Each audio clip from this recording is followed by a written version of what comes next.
আমি কেবলই দোকানে এন্টার করলাম। দোকানে এন্টার করেই আমি যেমনই দোকানটা খুলে চেয়ারে বসতে গেলেই দেখি যে আমার মাছটা ক্ষুধার্ত। আর সে যেন আমাকে মানে ইশারা করে বলছে আমি খেতে চাই খেতে চাই। দেখেন কিভাবে ও ইশারা করে বলে খাওয়ার জন্য।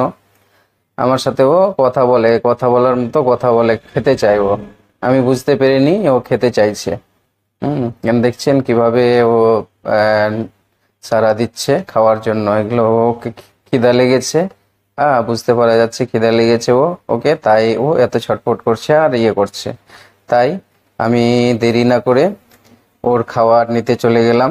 হুম খাবার নিয়ে এই যে দেখেন, এটা হচ্ছে মাছের খাবার, আমার মাছের খাবার দানা এটা। হুম এই দানা এখন আমি খেতে দেবো একে, মাছটিকে খেতে দেবো। তাহলে যে মাছটি মানে ইয়ে হবে।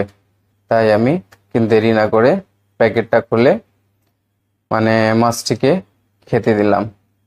এই যে দেখেন আমি এখন খেতে দেবো। এই যে দেখেন দিলাম, দেখেই ও আমাকে বুঝে নিল কি আমাকে খাবার দিয়েছে। ও বুঝে গেল আমাকে খাবার দিয়েছে।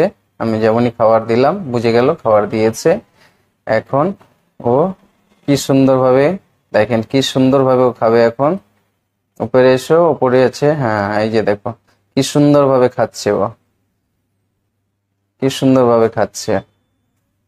মানে ও খিদা পেলেই কিন্তু ও আমাকে দেখলেই, আমি যখনই এসে দোকানে বসি ও আমাকে দেখলেই আমাকে ইশারা করতে শুরু করে দেয় যে আমি মানে খাবো বলে ইশারা করতে শুরু করে দেয়। খাওয়ার জন্য ইশারা করতে শুরু করে দেয়, মানে ছটফট করে আবার লেজটা নাড়া দেয়। হ্যাঁ, তখন আমি বুঝে যাই খেয়ে খিদে পেয়েছে। অ্যাকচুয়ালি আমি 4টা মাছ নিয়েছিলাম, তার মধ্যে 3টা মাছ আমার 2 দিনেই মরে গেছিল। কিন্তু এই মাছটি যে আছে এই মাছটি আমার টিকে গেছে, মোটামুটি হয়ে গেল মোটামুটি 20 দিনের মতো হয়ে গেল, 15-20 দিনের মতো হয়ে গেল, টিকে আছে। আর ইয়ে সিধা বলছে